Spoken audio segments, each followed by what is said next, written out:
Fala de São Paulo, como essa eliminação bateu no tricolor do Morumbis? Porque houve uma insatisfação. O que eu apurei também é que os dois times se sentiram prejudicados no jogo de ontem. Tanto Palmeiras como São Paulo.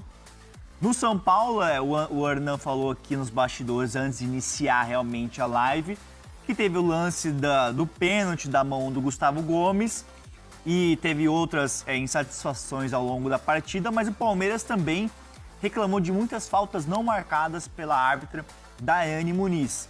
Mas houve essa insatisfação, o Palmeiras se sentiu prejudicado, mas foi aquele sentimento de alívio, sabe? Pô, caramba, foi mal, mas estamos classificados. É isso que importa, é esse o sentimento do Palmeiras, Hernan, e do São Paulo.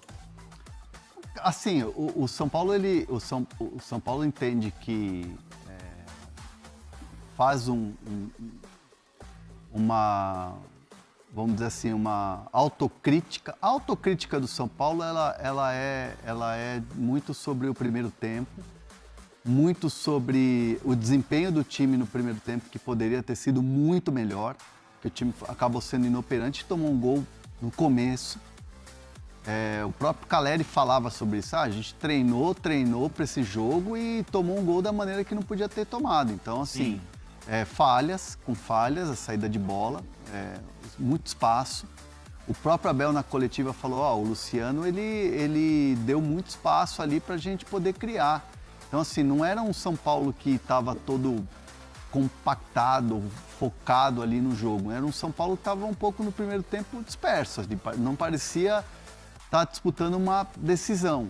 Então, era um São Paulo diferente, de fato. O Crespo explicou na coletiva que a entrada do Danielzinho, ele não aguentava 90 minutos. Então, ele optou pelo Luan, até para ter um time muito espelhado com o que é o Palmeiras. Se você for pensar na característica do Luan e característica do Marlon Freitas. Mas acabou que o São Paulo entregou esse primeiro tempo, entre aspas, para não competir e competir a partir do segundo tempo. E aí entra a questão do pênalti não marcado do Gustavo Gomes. E que internamente no São Paulo eles entendem que atrapalhou demais. E o São Paulo não fica forçando ou focando só na questão do erro de arbitragem, no erro de não ter marcado o pênalti. Mas o São Paulo não vira as costas para isso. Entende que deveria ter pelo menos olhado o monitor para marcar o pênalti ou para entender o lance ali. E não da maneira que foi. Entendi. E o São Paulo, você comentou também até da questão do Luan, né? O Luan iniciou entre os titulares no clássico de ontem e me pegou de surpresa, confesso.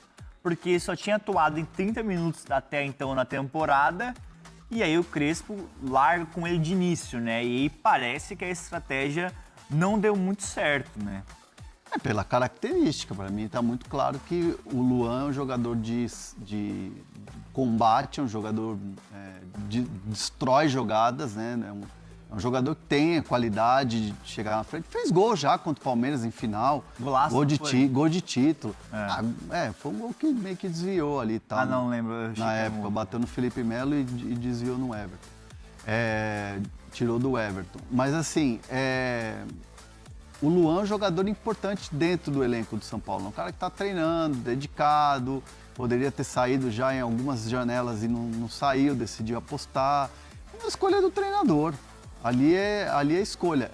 Ache você certo ou não, a ideia era, a opção foi do Crespo. E o Crespo tentou explicar, falou, cara, o Danielzinho não tinha condições. Poderia ser com o Pablo Maia, mas o Pablo Maia não é tão combativo, não é tão destruidor de jogadas como é o Luan. É aquele cara que tem aquele vigor de marcação. Mas aí você coloca mais um zagueiro, você não tinha o Alan Franco ontem, que para mim fez muita falta. Então, para mim, o Crespo quis espelhar o jogo, o modelo de jogo com o do Palmeiras. Deu certo? Não. Se tivesse classificado, a gente já está falando que tinha dado certo e o Crespo, nossa, tirou um coelho da cartola. É muito o resultado que rege muito o teu humor, aquilo que você vai comentar aquilo que você vai achar e tudo mais. Eu vi muita bronca de torcedor nas redes e de São Paulinos e tal, mas internamente, assim, o jogo é tratado como nas seguintes fases. São Paulo não jogou bem o primeiro tempo, o São Paulo teve um segundo tempo com uma melhora e aí teve o lance do Gustavo Gomes que foi fundamental. Vamos falar também muito de Flamengo, Vasco aqui. Ó, a torcida do Palmeiras deu 200 likes só, né, Hernan? Eu quero mais aqui, torcida Alviverde. Falamos muitas informações de bastidores do Verdão. E aí eu quero te perguntar, André Hernan, a sua opinião ali, você achou pênalti? Aqui não é um programa de opinião, de informação. Fala Fonte é isso. Mas o que você achou ali? E até a Renato Ruel, aqui, comentarista de arbitragem, falou que foi pênalti, né? Essa é a discussão que você ouviu também ali? Tem a imagem essa imagem aí, ela é boa também, mas assim, tem uma imagem que o São Paulo publicou, né? Que é da TV do São Paulo. Que ela é bem na lateral do campo ali, onde o Lucas faz o cruzamento, né? Tenta fazer o cruzamento e o Gustavo Gomes está com o braço aberto. Mas ele está recolhendo. E aí fica uma discussão muito clubista, né? Quem é a favor do Palmeiras, quem é palmeirense... Eu digo torcida, tá? Sim. Fica uma discussão clubista. Torcida do Palmeiras acha que não foi. Olha lá, essa imagem que eu me referi, ó, que é uma imagem da TV de São Paulo, ó. Ela foi compartilhada nas redes sociais pelo executivo Rui Costa e até pelo diretor de comunicação. Todo mundo repercutiu ali de São Paulo, né? Publicou isso aí. E é uma imagem... Porque assim, começou depois uma teoria nas redes sociais de que as imagens de quem transmitiu o jogo dava a sensação de que batia primeiro na barriga do Gustavo Gomes porque mexeu a camisa... Aí depois uma outra imagem que, nossa, bate na coxa, bate na barriga e depois bate na mão, então não é pênalti. E essa imagem, ela destrói qualquer tipo de argumento nesse sentido, né?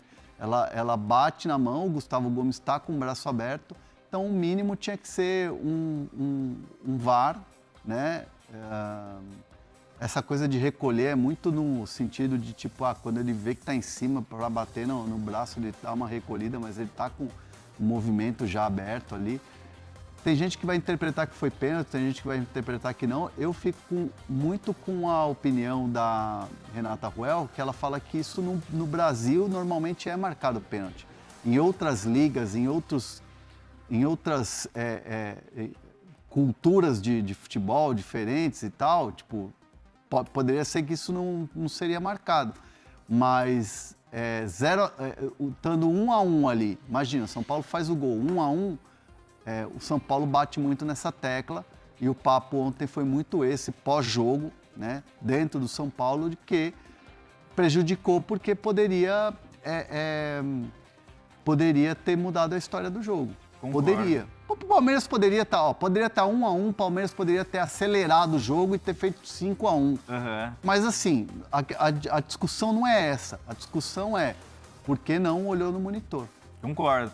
E é até engraçado porque tem um bastidor que estava assistindo o jogo ali.